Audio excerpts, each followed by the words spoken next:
Hey, we're back and on the cusp of wrapping up another season of Dexter, or more specifically Dexter Original Sin, the show we never knew we needed. But now we've got it. Do you know what? I wouldn't want to be without it. Welcome everyone, thank you for joining me. This is Dissecting Dexter, the internet's longest running podcast about our favourite serial killer, Brian Moser. No, I jest, of course, but holy hell. These last couple of episodes have really done a number on us and helped us empathise with the guy. So, welcome. I'm Gareth, coming to you from the mobile studio today, deep in the heart of Yorkshire, England. It's bloody cold and grey and damp and just yucky late winter weather again. If you're joining me for the first time, thank you, and let me assure you that this is a spoiler-free zone. We only talk about stuff up to and including this episode, nothing yet to come. I don't seek out spoilers anyway, so I really don't know what's coming up in the finale.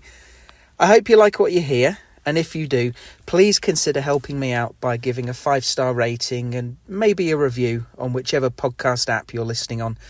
If you're listening on YouTube, please give a thumbs up and leave a comment. These little things only take a moment and can really help me out. I also have a Patreon page for anyone wanting to go the whole hog and support me from as little as £1 a month. Patreon.com/dissectingdexter is the place to go for that. Thank you so much to new Patreon Alan, and special thanks to my Premier supporters Kelly and Lara. Quick bit of housekeeping too, just to set your expectations for next week. Obviously it's the finale this Friday, but I'm on holiday next week away in the Lake District, which I can't wait for. I'm desperate for some Lake District therapy. But there'll be no podcasting where I'm going, so it will be about a week and a half probably before the finale review comes out. I also plan to do a top 5 moments of the season podcast. Have a think about what your best bits are of Original Sin. Put them in a list, the best being number 1 and so on, and I'll collate them for a special top 5 podcast, probably in a month or so's time. Okay, all that said, let's dive into this latest episode, shall we? The penultimate one for Original Sin. At least for season 1. I don't know if we're getting a season 2. We'll have a much better idea of the likelihood of that next week, depending on what they tie up. But for now, this is Dexter Original Sin, Season 1, Episode 9, Blood Drive. Original air date, February the 7th, 2025. Teleplay by Scott Reynolds. Story by Scott Reynolds and Alex Kellerman. And directed by Michael Lehman. Here we go.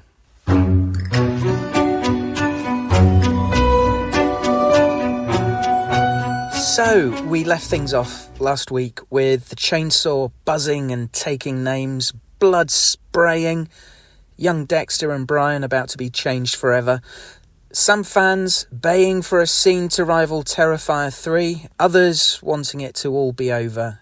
And it is. We don't see any actual dismemberment going on this week, but we certainly see the aftermath. But first, we're in the present. And Brian's playing bingo with a room full of seniors, and he's paying particular attention to one lady. She's very nice, and he's turning on the charm, just like we've seen Dexter do so many times.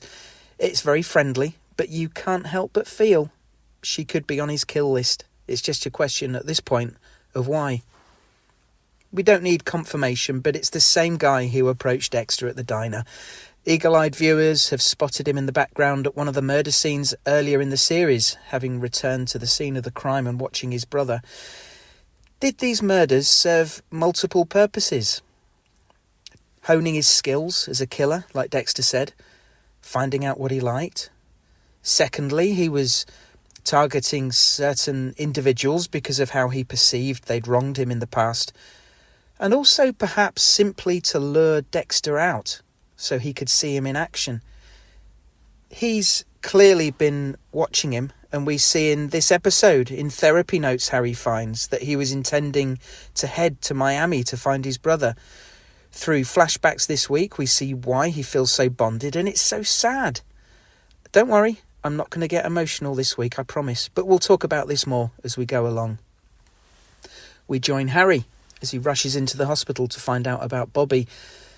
That blood was spurting from his neck last week. I didn't see how he'd survived such massive blood loss, but it looks like he has, at least for the moment.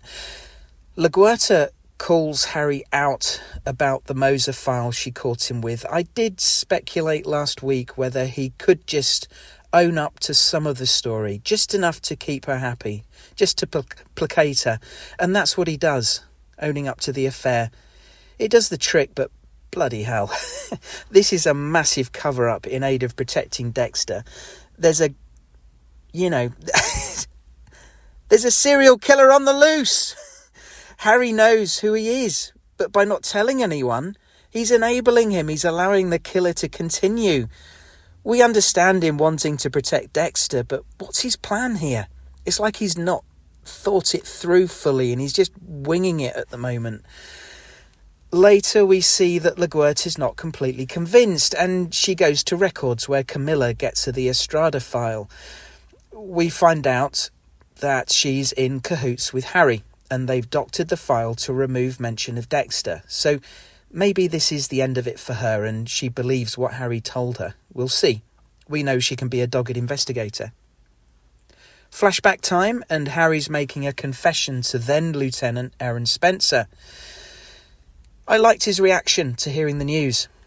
A gentle hand on the shoulder was a nice touch, testament to their friendship, but as lieutenant, and given that Harry had compromised the entire case, he had no choice but to demote him, and thank God he did.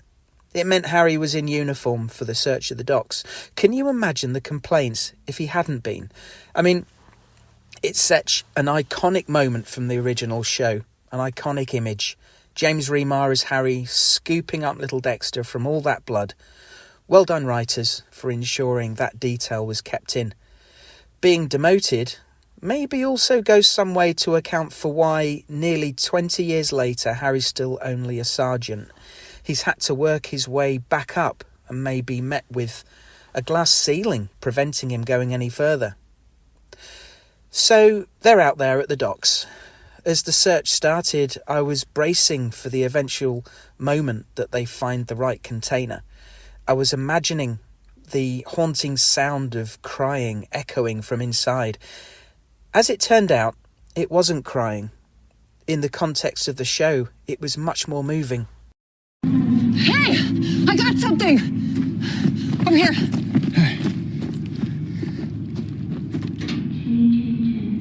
Hey! Yeah. I couldn't work out what he said, but it was Brian's voice, giving comfort to his little brother. It gets really layered on, this episode. Brian's own humanity, vulnerability, his frailty. He's that bit older, and the effects of the trauma impact him differently and more viscerally. But thinking about how they went through this unthinkable experience together, and now without their mother, it's the older Brian who is providing the reassurance to his little brother. For 3 days. Then, as they're separated, he's devastated, layering on further trauma. He knows Dexter's all he's got left, and we'll come back to this later. I have a brother. A real brother. We're blood brothers, through birth and death. Watching Mom die? It's amazing that we survived that, isn't it?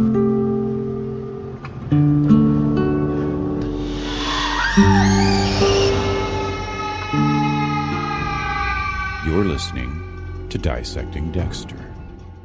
You were there too? Dexter watches Spencer's continuing performance, playing the anxious father and determined captain, while all along Dexter knows he's a child killer and doing a great acting job. He takes the initiative again and goes to Spencer's apartment. He's gathering some photos, presumably to decorate the kill room, but Spencer comes home with Harry in tow. Dexter didn't think that would happen, but he had obviously come prepared to a degree. He pulled out the M99. I don't think he was planning on killing Spencer right now, but maybe that M99 was just in case of emergencies.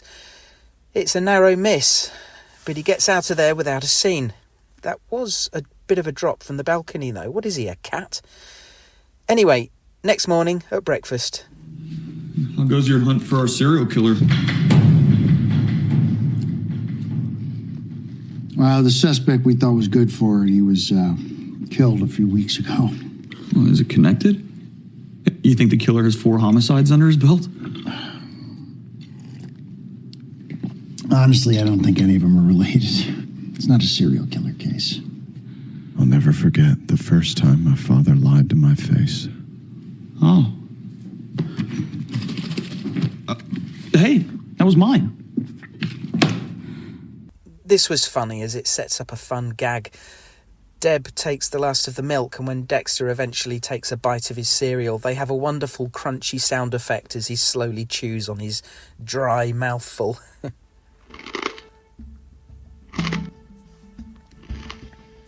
Anyway, Harry's lied to Dexter, and Dexter knows it.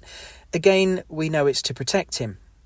He doesn't know what sort of impact, knowing that his brother's around, and killing people, what impact that'll have. But the significance of the moment won't be lost on Dexter.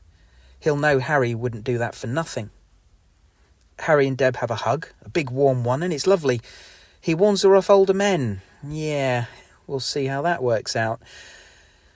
She's upset to hear about Bobby, though.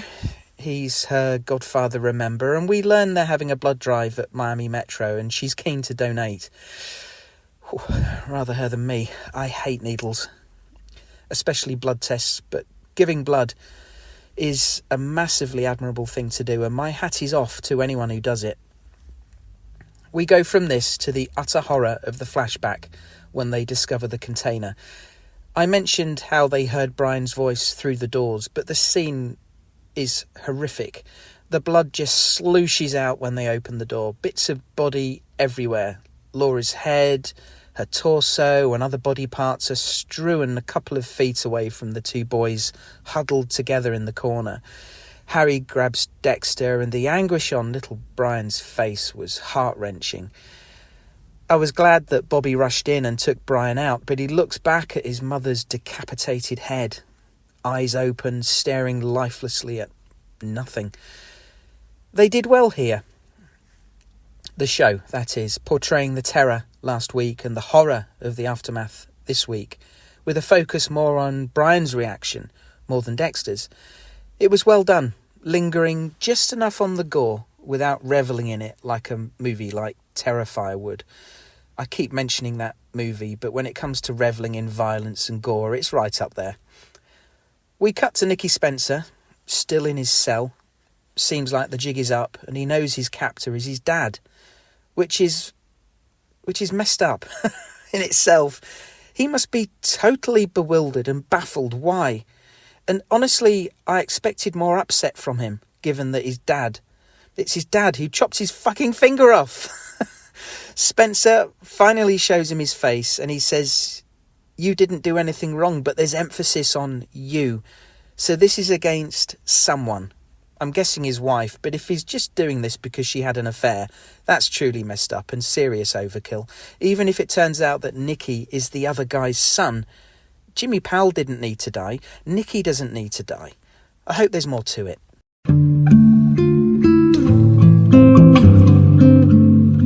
Hey, I'm Mark Pellegrino. I play Paul Bennett on Dexter, and you are listening to Dissecting Dexter with Gareth Watkins. We get Deb's first entrance into Miami Metro. She seems interested and, genuinely interested in what's going on, and has a fun interaction with Tanya, bonding over sport. She makes a comment about needing more kick-ass women around here. Deb's face, the cogs were turning, weren't they?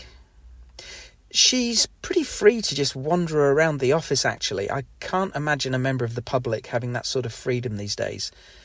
Dexter's still doing detective work on Spencer, dusting that shopping bag for prints. I wonder if he's hoping to gather tangible, physical evidence just in case he ends up not killing him. Or maybe it's just all in aid of following the code and being sure. Morgan, you went to medical school, right? Nope. Pre-med. Great. Want to draw blood? Get that line moving? No thanks. That wasn't an ask.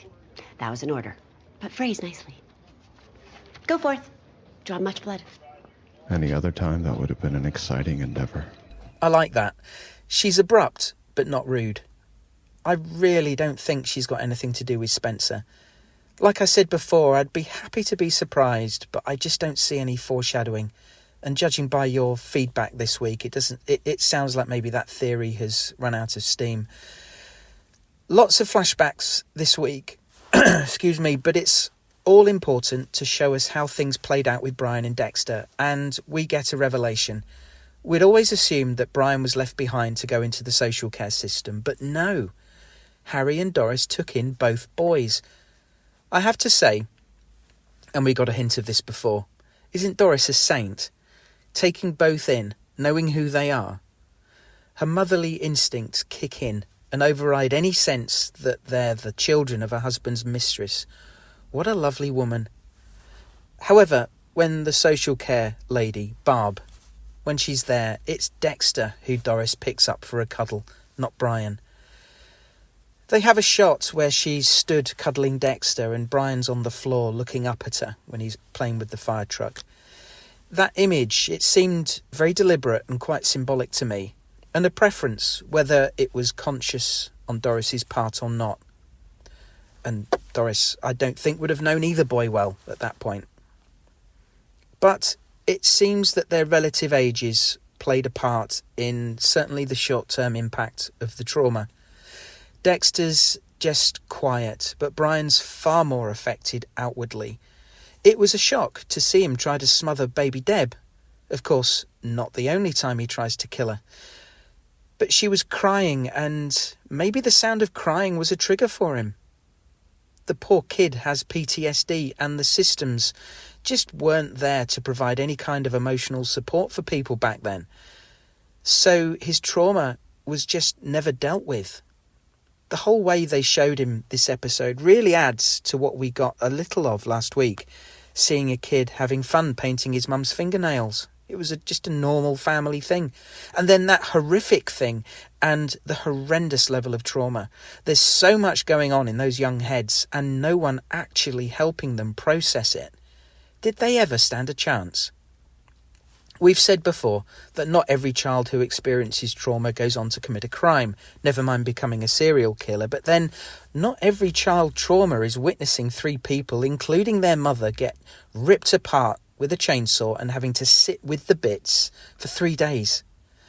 I'm not a child psychologist, far from it, but to me this was never going to go well for them. Given what happened with baby Deb, it feels like Harry and Doris had no choice with Brian. He has that outburst when Harry gets home, punching out the glass. It's extreme emotional dysregulation, brought about by trauma and his fear of separation from his brother. Harry and Doris will have had no idea how to help with that, how to deal with that. You can understand their position too. But to keep him would have potentially put the baby at further risk, and for all they know, Dexter too. Or even themselves, come to think of it. Brian physically lashed out at Harry. But his connection to his brother was the most important thing left to Brian, and taking that away was removing the only thing holding him up. It's heartbreaking, isn't it? You really feel for him, I think, whether you're a parent or not, just as a human being. Obviously, I don't condone him killing anyone, but I sympathise with him enormously, and I never did that before. Not like this, anyway. To me, this is another huge success of this series, giving us this deeper understanding and empathy for him. It's really enhancing so many elements of the original show, making them richer. Back in the present, Dexter's helping take blood, and Spencer comes in for his turn. His opening line about, "I see they've got you doing everything around here now." Was he being passive-aggressive? This is a great scene. Dexter puts his hand on Spencer's chest to feel his heartbeat. Was he expecting it to be racing with nerves? There's a bit of tension in the air, but I don't think Spencer has any idea Dexter knows it's him. Why do you think the cartel has targeted children? fucking evil animals. I couldn't agree more. People who hurt kids. Chop that up to foreplay.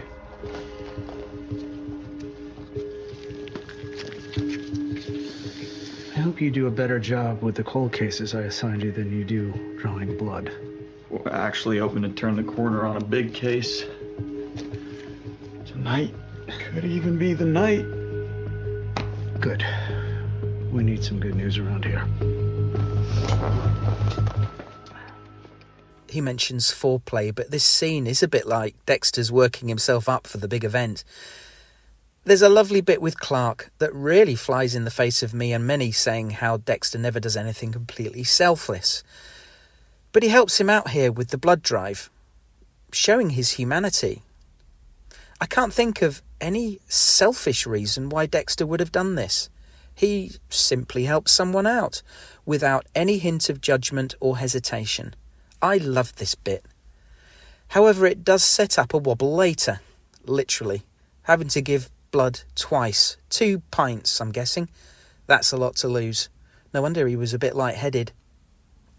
We join Harry doing some investigating into the NHI victims and looking for connections to Brian, knowing Petrie was his psychiatrist, assuming connections to the others. We know one was a nurse, but the others?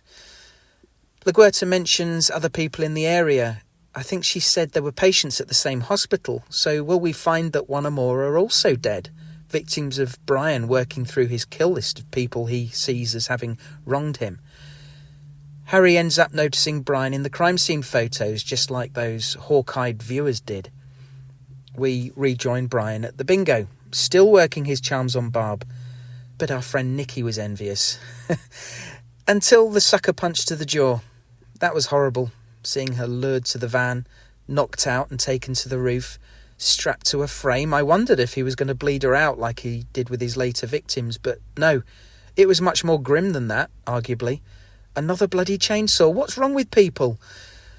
Barb ends up remembering Brian and the case, taking him from his brother, but she says she did what she thought was best. Of course she did, working within the system as it was at the time. When the chainsaw gets stuck in, the image of Brian's face getting sprayed with blood and his expression of pleasure or glee, that was disturbing. This is the Dissecting Dexter podcast.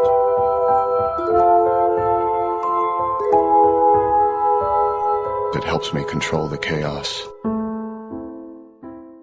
Harry goes to visit Bobby, still unconscious. He tells him all about Brian being Dexter's brother, being the suspect for the NHI murders. He knows Brian wants to connect with Dexter again. He's covering all this up just to protect Dexter, though. But just when you think Bobby's still sort of comatose, he grips Harry's hand, he responds and manages to tell him to save Dexter. That was quite profound from his friend, but someone who's also a fellow cop, and encouraging him to continue to bend the law to protect his son.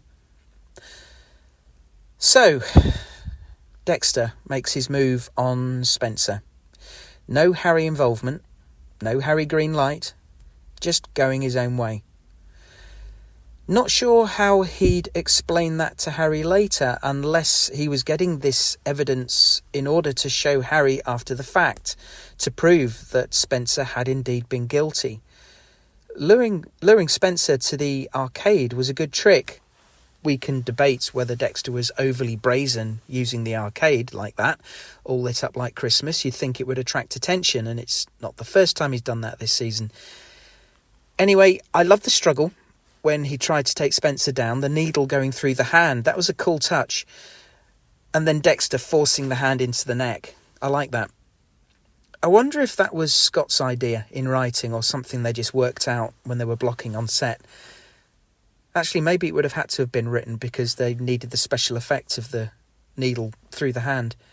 Anyway, Dexter's so wobbly, he has to keep eating chocolate bars to boost his blood sugar, which was quite funny. The kill table is great. Dexter has to switch things up on the fly when Spencer wouldn't give up Nicky's location. Clearly, he cut the plastic just enough on purpose to allow him to escape and then follow him. It's a big risk, though. Spencer kept the pretense going for the longest time until... She betrayed me. Becca? Betrayed my family. And turned Nicky against me. You did all this to hurt your ex-wife? Aren't you a fucking genius? In that moment, I realized a single incident could turn a good person into a monster. It was a sobering realization. The world became an even darker place. Let me go. I'll tell you where Nicky is. You kill me, he'll die of starvation. So it seems like this really is about getting back at his ex-wife. She turned Nicky against him, so he says. But even if that were true, that's not Nicky's fault, and from what he said, it sounds like he is his son. His own flesh and blood. Dexter muses how one trauma can turn someone into a monster, which of course we're seeing elsewhere in this episode. Only Dexter himself doesn't know it yet. But to me, and you know how I like to explore a character to understand why they are the way they are, this is hard to get my head around. Taking Spencer at his word, he's devoted his life to protecting the people in his job as an officer of the law. He thinks of himself as one of the good guys. I am one of the good guys, he shouts in this scene. A hero. He's deluded now, of course, but how can someone who has a history of that, a history like that, become a killer of children just because his wife was unfaithful? That's extreme and hard for me to fathom. Maybe there'll be more to this next week, but at the moment, I can't get my head around this. And I need more. Although, having said that, I'm reminded of a certain song by The Doors, People Are Strange, so who knows? Some people can defy understanding, can't they? So, we've seen that throughout criminal history. We'll see, but personally I need a bit more. I want a bit more understanding of why he's doing what he's doing. But for now, Spencer holds the trump card. He was prepared to kill children, including his own son. He's not going to give up his location now. It's his only leverage. And at the same time, Dexter doesn't want further harm to come to Nicky, so he actually does well on the fly here, switching up his plan. His voiceover is funny about killer blue balls. So he makes an excuse and leaves the scene, allowing Spencer to do a runner, but Dexter's ready for him, and he follows. But I'll say it again, it's a risk. And so ends the episode. This one was another heartbreaking chapter, but for surprising reasons. In fiction, the best antagonists are ones you can identify with, ones you can understand and appreciate their point of view, even if it is a bit twisted, and one that we ourselves wouldn't buy into. And this show is doing a great job of doing that with Brian, reframing his perspective. We knew from season 1 that he wanted to be with his brother, cut the ties to the past and go on together. He's suffering enormous problems resulting from that trauma, not just of the murder, but the agony of separation from his brother. Tragic. But the theory about Brian potentially killing Harry and making it look like suicide is seeming more and more likely now. He's got his list of targets and he's cleaning house. We know in season 1 that he wanted Dexter to kill Deb and sever the final tie with the past and this adopted family of his. Harry is part of that, so it makes perfect sense he'd be in Brian's sights. It would be a retcon, but a very fitting one, and cynics might argue that it's no less than Harry deserves, since he set all this in motion when he forced Laura to becoming a CI. Another great, fast-moving episode. Dexter said he had serial killer blue balls at the kill table that wasn't, and maybe there'll be viewers thinking the same, ready for a kill, only to be denied. I'm not one of them, because I knew Dexter would want to save Nicky and do whatever was necessary. Arguably another selfless act.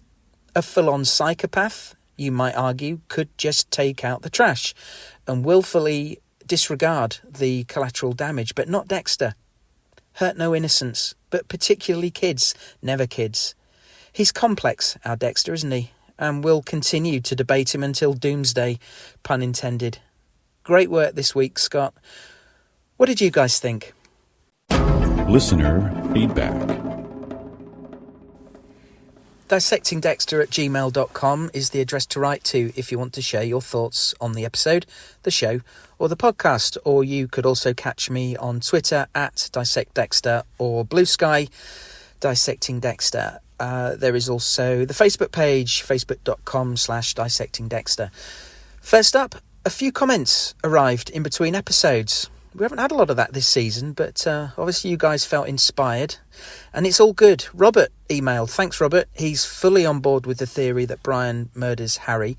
He recalls in season 2 when Matthews told Dexter that Harry's autopsy showed an overdose of heart medicine. Robert thinks this is how Brian will kill him and make it look like a suicide. I'm not sure of the timescale here. We've got one episode left. So when I say timescale, I mean time is limited, time is short. We know from the original series that not long before he dies, Harry walks in on Dexter killing someone. It was assumed that this then pushed him over the edge. It was the straw that broke the camel's back, and Harry couldn't bear it anymore. Will that victim he walks in on be Spencer? I don't see Dexter killing anyone else next week, so if Brian's going to kill Harry in the finale, it has to be Spencer. Or is this something they'll hold for a season 2? Or the finale could just be a jam-packed, ram-packed, busy one. Who knows? We shall see. Shabana got back to me, following up on the comments last time about the gnome and recalling Lila maybe stealing one in season 2. Shabana was able to find out the gnome thing. It was season 2, but it was Deb messing around with her love interest at the time and playfully knocks over a gnome. It wasn't a big plot point, and it wasn't Lila. But thanks for clearing that up. Mamoon also got back in touch. Following my Terrify reference last week, he checked it out and says, yes, we need this type of gore in Dexter.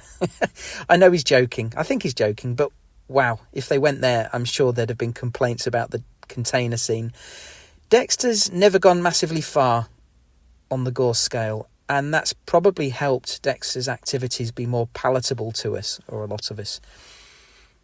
I had an email from a new listener, Jason, who describes the podcast as phenomenal, an adjective I've not heard associated with this little broadcast of mine before, but that's brilliant to hear. Thanks ever so much, Jason. Stephen from Lancashire, here in England, he emailed, also enjoying the podcasts. He says he's enjoying Original Sin, but wonders if he's getting softer because he found the container scene so hard to watch. He had to mute and look away. Thanks, Stephen. I'm sure the producers, if they're listening, would be delighted to hear it had such a visceral effect on you. It was meant to be shocking and hard-hitting, and it really was. Personally, as I'm sure you're aware from listening to this podcast, I find stuff with kids especially hard to stomach. Thanks for listening, Stephen. Okay, on to your thoughts about episode 9. Abby got in touch. Like Stephen, she's recently discovered the podcast. Abby, thank you for listening. I'm glad you've dropped me a line to join in the conversation. Abby found the container scenes heartbreaking, like so many of us did. And like I've talked about, she's finding Brian far more sympathetic now. She says he was just a traumatised young boy who needed love and support, yet he lost so much so young. How differently he was treated. Every adult in his life failed him, and it makes you wonder how different would things have been if he had received the care he needed. Indeed, Abby, that's a big question, and sadly we'll never know. Abby goes on to say that Doris is a saint. That's the word I used. She says, I love that they showed her accepting the boys so openly, especially after learning about Laura's fate and discovering that she was the one Harry had the affair with. It really speaks to her character that she was willing to take them both in. Doris only changes her mind, though, after the incident with Deb and his outburst after Harry confronts him.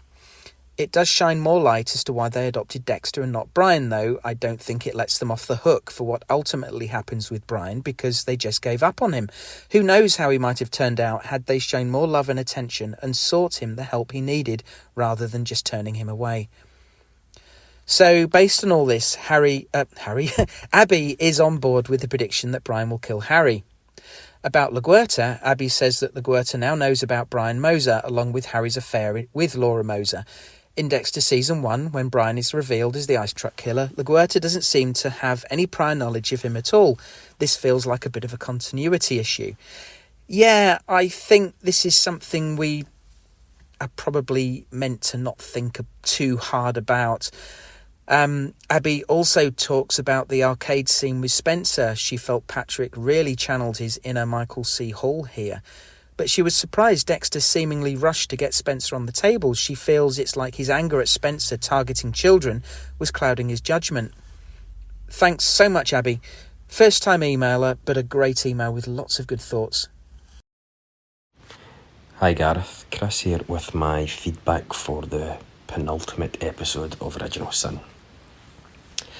I hate to say I told you so, but since everybody else has been doing it over the past few weeks about the NHI killer and the Spencer reveal, I think I'm going to have to take my moment in the sun here.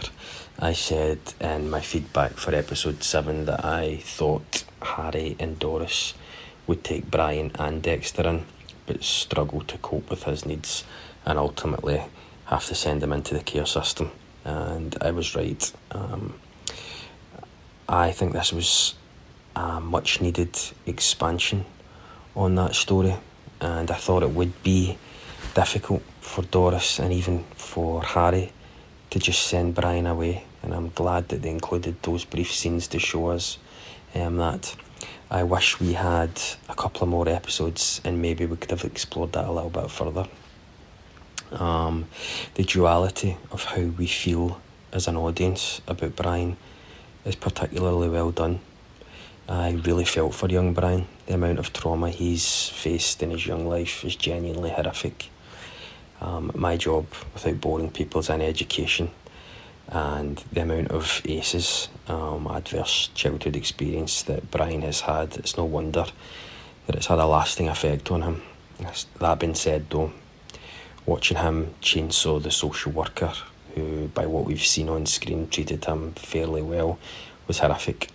The smile as the blood spatter hit his face was genuinely chilling. Complaint for me again this episode, the Spencer reveal, etc. I did think that the kill table scene was intense and well acted, but I think his motivations, or what we've heard thus far, for me are wafer thin. Unless the finale does something pretty amazing in this storyline, I don't think he's going to be remembered as one of Dexter's greatest foes. I'll hold off on complaining too much about this until after the finale though. I'm going to hang my hat on another bit of speculation that I'd said in earlier feedback. I feel that we will see a character from Original Sin pop up in Dexter Resurrection. My money at the moment is on Tanya or Clark. Dexter seems to be building a lot of trust and mutual respect with Clark, as we've seen in the blood donation scene this episode. Could he pay him back later in his life by helping him hide out or something else? Slap some older makeup on either Clark or Tanya, and you have a really nice link between the prequel series and the sequel series. Lastly, just quickly for me, I've enjoyed this series so much and I'm looking forward to the finale. But I wanted to say thanks to you, Gareth, and to the other contributors and listeners of Dissecting Dexter, because I really look forward to the podcast as much as I look forward to the show, and it makes it a holistic experience for me. It's almost like the modern water cooler talk. I really look forward to hearing all the voice notes and the listener emails, etc., and having you talk about them. It really is a brilliant community that you've set up, and I really enjoy it, and I've enjoyed it for Original Sin, and I look forward to doing it hopefully for Dexter Resurrection as well. So thanks for all you do, Gareth, and roll on the finale. Thanks, Chris. Well done on your prediction that the Morgans would take both Dexter and Brian. That shows them in a good light to the extent that they were prepared to take care of both of them. But it was so difficult for them given that Brian had basically tried to kill their baby. I mean, what would anyone have done there? I'm really interested to hear that you work with children, Chris. I didn't know that about you. My wife also works with children, and that accounts for a lot of how I've assimilated so much about mental health and the effect of trauma and so on. I'd not heard the term ACEs before, though, but definitely Brian has plenty, more than Dexter. I agree with your assessment of Spencer's motives, at least how they've been presented to us so far. They are pretty thin when you balance them against what he's been doing. We've not been shown anything in flashbacks to suggest he's gone through bad stuff in the past, although with his age. Could he have been in Vietnam, perhaps? I don't think we've heard anything about that, though. I love your suggestion that we'll see a character from Original Sin in Resurrection. It is certainly possible that over the course of the season, someone might delve further into Dexter's past, maybe to see if they can find a friendly contact Dexter could reach out to, see who's still around. Or maybe just to get further insight into his history, given the new perspective of him being the Bay Harbor Butcher. Could they reach out to someone like Tanya or Clark? It's a good thought that Dexter, being so kind to Clark, might eventually get paid back, with Clark helping Dexter in Resurrection. Dexter is, we know, a master manipulator, so he might be able to pull the wool over his eyes and get whatever help he needed. Nice idea, I like that. And thanks for your kind words. You all know I love interacting with you guys. Okay, moving on. Fritz emailed and asked if I'd considered podcasting about the Dexter books. This subject has come up in the past, and I always say it's a nice suggestion, and I always have to confess that I've never read a Dexter book. I do have one on my shelf, but it remains unread, sadly. And that may come as a shock to some of you. Honestly, I don't think I would ever podcast about the books. Long-term listeners will know I've sometimes struggled to get the regular reviews out, certainly for the rewatches, with any great frequency. But thanks for the idea. Our friend Mamoon emailed about episode 9. He says he enjoyed it more than last week, and he was very satisfied with the visuals in the container. He thinks the actors who played Doris and Camilla have some similarities and wonders if the characters are related.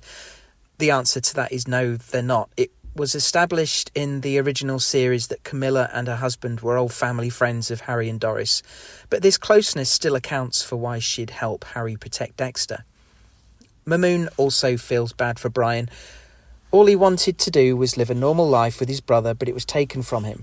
Mamoon says the whole situation is just sad. It really is. And Mamoon also wonders if Harry will walk in on Dexter killing Spencer. That is something I'd like to see, and let them retcon the moment we saw in the original series. In the context of this prequel show, I think it would really work and provide some great drama. Thanks, Mamoon. Okay, Gareth, I admit last week I got a little big for my britches. I made some predictions that were a little buck wild, just a little. And I was trying to be smarter than the show. My excuse is, man, I'm like Desmond from Lost. I'm thinking about two different shows, Dexter and this one, and one of them takes place in the past, and they each have their own flashbacks with their own unique continuity and actors, and I get nosebleeds just trying to keep it all straight. So no, Bobby didn't die in the 70s, but he did recover in the future, and it kind of reminded me of the scene in season 1, when, at the end of season 1, when Batista's in the hospital after having been stabbed by Brian, and he comes back and it's very emotional. So that was nice. In the 70s, Harry was in his blues, like we talked about. Also in the 70s, woo, woo, woo, woo, Lieutenant Alert. On Spencer's door in the 70s, it did say he was Lieutenant. So we know in the 70s, he wasn't Captain Spencer, he was Lieutenant Spencer. But that still begs the question, who the hell is Lieutenant in the 90s? Speaking of Lieutenant, future Lieutenant Naguerta, she's asking too many questions. She's snooping around. She's like a dog looking for a bone or something, you know. Dexter might have to kill her before season 7 of the original series at this rate. She's snooping around asking too many questions. As a longtime Dexter nerd, I thought it was interesting that this week we got confirmation that Dexter and Brian's biological father is the same. Now, we could have assumed they were. I mean, you know, they don't look exactly alike. I mean, their hair colors are starkly different. But we could have assumed they were maybe, not that it matters too much, because this is its own thing, but in the books, they're only half brothers, so to speak. And I kind of assumed it was too. The hair color was enough for me to assume that they didn't have the same father, and Rudy, Brian, killed Dexter's biological father in the future. I know, I guess, not that I'd expect Brian to have some sort of real emotional connection with his own father, but it just seemed it was framed in season 1 as a way like this was a specific attack against Dexter himself. Something that was uniquely hurting Dexter or getting Dexter's attention was attacking his father. So anyway, okay, I guess now in the continuity of this show, they do have the same exact dad, Joe Driscoll. My only real point this week, I'm afraid, is a little negative. I kind of want to echo something that I think listener Chris said way back when in the episode when Dexter was killing that guy in the pickleball court or whatever, and he had mentioned that it was just a little flashy. It felt this was too slick for Dexter's second kill back then. It was too much of the theatrics that we know he'll be capable of, but for the beginning it seemed too much. And that's kind of how I feel about the whole Spencer thing. It feels very latter-day Dexter, so to speak, very season 6, 7, and 8 of the original series. Like, what was his plan? He's going to kill Spencer, and would he tell Harry what he did? Was he planning on lying to Harry? He did do that little trick where, he kind of pretended to, whoops, I let Spencer escape, but, he was tricking him, of course. But he even let Spencer come to the arcade by himself. Who's to say Spencer didn't call somebody, let him know, hey, some freak is blackmailing me at the arcade, or he's going to bring his buddies. Or when Spencer leaves the arcade, why does he assume he's going to go straight to where Nikki's body is? Or not, Nikki's body, just Nikki, period. Why would he, he can't assume that. Or he can't assume that Spencer's not going to pick up his car phone or go to the nearest payphone and tell Harry, like, your son just tried to fucking murder, your son just chopped up my fucking pinky. It was a little too slick. Dexter was a little too cool and in control. And what was his plan? He's just not going to tell Harry? Or he is going to tell Harry and Harry's just going to have to live with it? Are we sure Scott Buck didn't write this season? Anyway, Gareth, only one episode left. I miss those salad days of 12 episode seasons. At this point in a previous season, like in season 2, Dokes had just been caught. We still had all this juicy stuff going forward of Dokes and Dexter in the cabin. But now, we're ending, dude. Prestige television's getting shorter and shorter and shorter. Thanks, Travis. That's an interesting one about the father of the boys. Being half-brothers, I think it would have worked just fine, and the social worker could have said this week that they have different dads.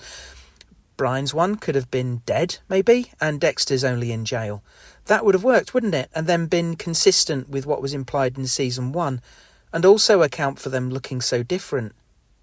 This could perhaps be a question for Scott if I get another chance to chat to him in the future. Make a note, won't you?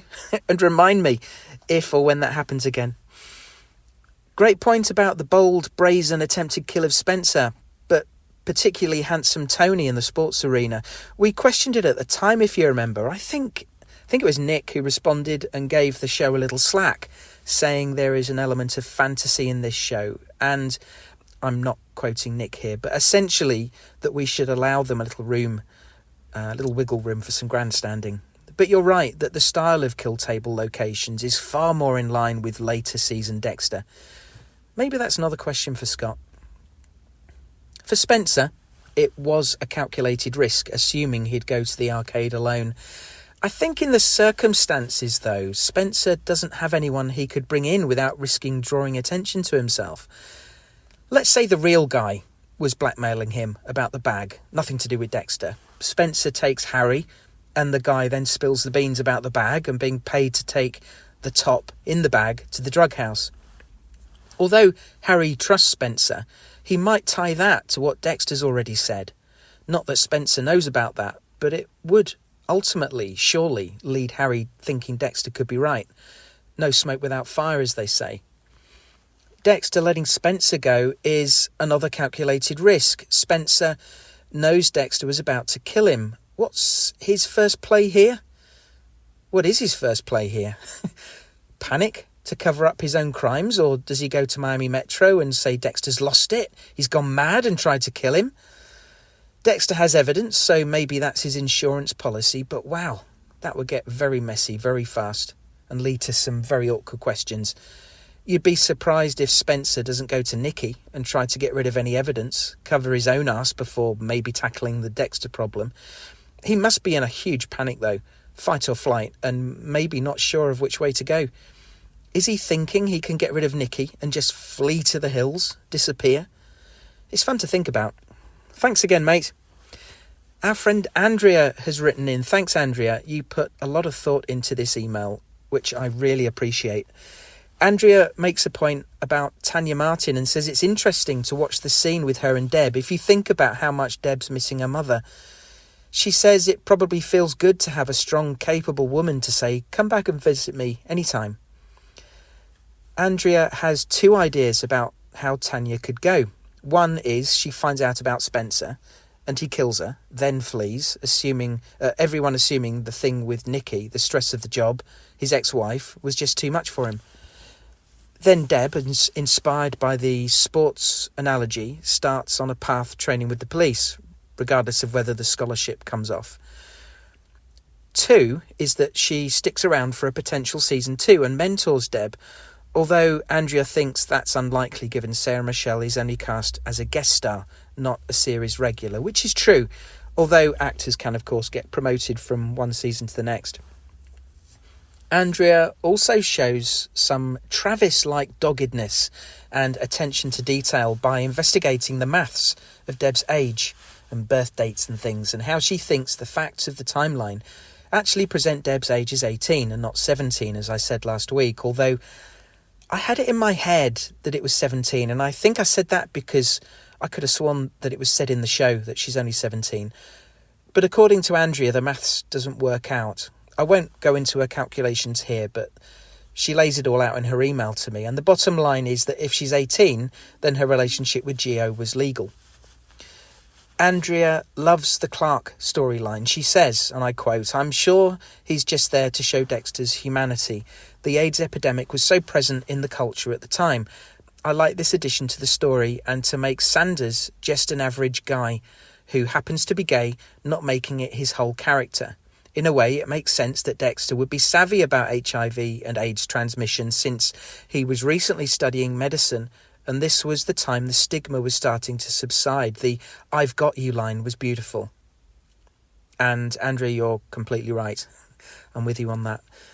Andrea was able to do something that I couldn't, not just calculating Deb's age, but she understood what Brian said to Dexter in the container. I've played it back, louder this time, and she's right. Brian can be heard saying chinny chin chin, which, it's just shattering. It's like after 3 days in a pool of their mother's blood, Brian is still trying to keep Dexter going with the story of the 3 little pigs. Thanks so much for telling me that, Andrea. It just adds yet another layer for Brian, and it adds to the tragedy of how even in that moment he was caring for his little brother. Like Chris, me, and others, Andrea isn't liking how thin Spencer's motive is at the moment, but hopes we get more in the finale. She asks who Victor is. Spencer mumbles the name when he got the note. I assumed Victor is the name of the guy he paid to take the bag to the drug house. I can't think of who else he could realistically be referring to. Finally, Andrea loves how they're presenting the relationship between Brian and Harry. She thinks there's so much potential and is hoping for another season to properly explore it. Thanks, Andrea. That was a really good email. I hope you enjoy the finale. Okay, here's the final feedback for this week. Hey Gareth, Nick here, coming to you from my own mobile studio this week, so please pardon the audio quality. Anyways, I'm here to share some thoughts on the penultimate episode of Original Sin Season 1 titled Blood Drive, which is another well-written, tight episode from our friend Scott Reynolds. And also share some thoughts maybe about the finale as we're heading into that, which is coming up later this week. But first and foremost, I think this episode in particular, perhaps more than any other this season, has really shifted the way I'm thinking about pretty much everything. I mentioned it to you off the recording, but I have some pretty wild theories about where they're going with this whole Spencer story arc in the finale. I'm going to keep the specifics of those theories to myself for the most part, but I did write about it a little bit on Dexter Daily this week if anyone is interested. But whether the specifics of those theories pan out, I feel pretty confident now that we should be bracing ourselves for a major twist in this finale. Now, I've talked about my theories in the past involving Spencer's motivations, but it was the kill room scene this week, the fantastic kill room scene, I might add, that I think sealed the deal for me and made me rethink everything. In much the same way that they were dropping subtle clues about Brian all season, I think they've been dropping hints at something pretty unexpected when it comes to Spencer as well. Regardless of what I think is going to happen specifically, I think this scene made me theorize that the whole point of the season is going to boil down to Dexter realizing how important it is to follow the code to a T, thereby setting him up to become the super careful predator that he is in the original series. Because when you think about it, he's been incredibly eager all season, much to Harry's dismay, and ever since he had the epiphany about Spencer, he hasn't exactly been doing his due diligence when it comes to the code. He saw him do something incredibly suspicious, and he took that as, proof enough of guilt, which, is reasonable, I suppose, but on the kill table, there was just something about Spencer's claims of innocence paired with Dexter's insistence that he got the whole thing figured out that makes me think he doesn't have the whole thing figured out. One way or the other, I think they're moving towards a resolution that's going to illustrate to Dexter why it's important to be absolutely positive before putting someone on the table. Of course, it's also possible that the finale is going to be, fairly cut and dry Dexter. He shows up, saves the kid, kills Spencer, and ties it off with a bow. But if that were the case, I think it would be a tad disappointing. And I suspect that Clyde Phillips and the writing team know this pretty well, and therefore they're going big. One way or the other, I'm super excited to see what comes next, though. But in regards to this episode in particular, I just wanted to say that I loved all the components of this episode. Brian's reveal at the bingo hall and how it all kind of led to this horrific murder of Barb at the end was really, really well done. It actually makes me contemplate the potential behind them doing a spin-off about Brian. I would actually be way more interested in watching that than this Trinity spin-off that they're apparently moving forward with, but that's neither here nor there. Where was I? Also everything here kind of in this episode continues to recontextualize the events that drove Brian to kill in the first place. If I had to guess, I think we're also going to find out that Brian is responsible somehow for Doris's death, since his goal appears to be killing anyone that he holds responsible for his separation from Dexter. The blood drive scene was fantastic. I loved this whole veiled confrontation between Dexter and Spencer when he was drawing his blood. It was just, absolutely classic Dexter. But I also loved that it was juxtaposed with this selfless act of humanity when Sanders comes in and explains his situation, and Dexter just, without missing a beat, offers to help him out. And that whole dynamic continues to be one of my favorite aspects of the season. But at the same time, it's also hilarious how he ended up tricking himself into donating way too much blood. These hilarious scenarios that eventually threaten to the effectiveness of his extracurricular activities are kind of the bread and butter of the show, and I think they're firing on all cylinders this season. But all this is to say that, I think the experience of watching Dexter Original Sin has been amazing thus far.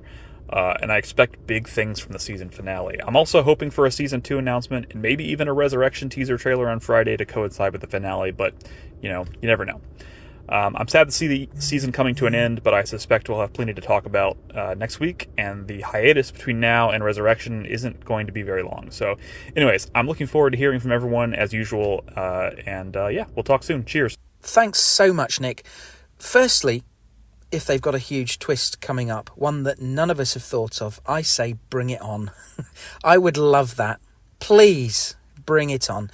We'd love to theorise and we'd love to speculate, but when we're right, in reality, we're less surprised and more like, hey, I called it. I think you're right to focus on the reason for this series existing at all, to show us the first days of Dexter as a killer and him using the code in practice for the first few times. It makes thematic sense for him to have to learn from his mistakes, maybe some of them costly mistakes. So perhaps what he did this week, letting Spencer go, he was a bit too sure of himself, a bit too full of his own self-confidence that's grown very rapidly. Perhaps he'll get Spencer in the end, but it will be at a great cost, perhaps to someone innocent. I like that you read into Spencer's insistence of his innocence, at least for the most part. It was quite emphatic, wasn't it? And it made me start to wonder if something was off. Although he did end up saying it was because his wife betrayed him, so I don't know. Full candour here. We were obviously talking about your theory offline for the finale and how relatively confident you are that you might have nailed it. Honestly, it made me not read your article this week, and I do love to read your reviews. But this time I opted not to, just in case you're right. It connects to what I was just saying about wanting to be surprised. You know I like to be surprised, so this is one time when I'll exercise some discretion. So forgive me on this occasion, and perhaps that's testament to how I think of you as a smart Dexter devotee. But I appreciate you giving us, not just me, but the listeners, the option here, whether to read and hear what you predict or not. Good point about Doris. We've all been convinced that Brian will kill Harry, I think, now. But why not Doris too? In the established canon, she died of cancer. But maybe we'll see Brian helped her on her way. He could have been to Miami a year earlier, although we know he was seeing the doctor in Tampa until fairly recently, but there's nothing to stop him making the journey back and forth. Thanks, Nick.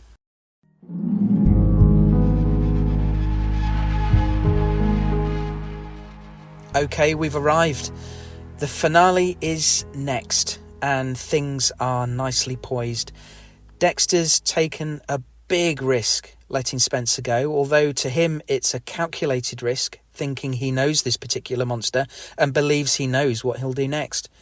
Like Nick said, this could be a way that he comes unstuck, and all this confidence we've seen him building up gets massively dented with maybe some innocent collateral damage, and he's forced to reassess the code and how closely he must stick to it. Do we foresee a Harry I told you so moment? I'll be here, of course, to break it all down with you, but as I said in the intro, it will be a week late because I'm on holiday next week, so expect it to drop around Thursday the 27th, the end of February, but it means you have a little bit longer to get your reactions and thoughts in. dissectingdexter@gmail.com, of course, and also please have a think about your favourite moments from Original Sin for our upcoming top 5 celebration of the series, which will come along later, maybe sometime in March. So join me again, please, and we will dissect some more new Dexter together, and definitely not the last new Dexter. Isn't that a nice thought?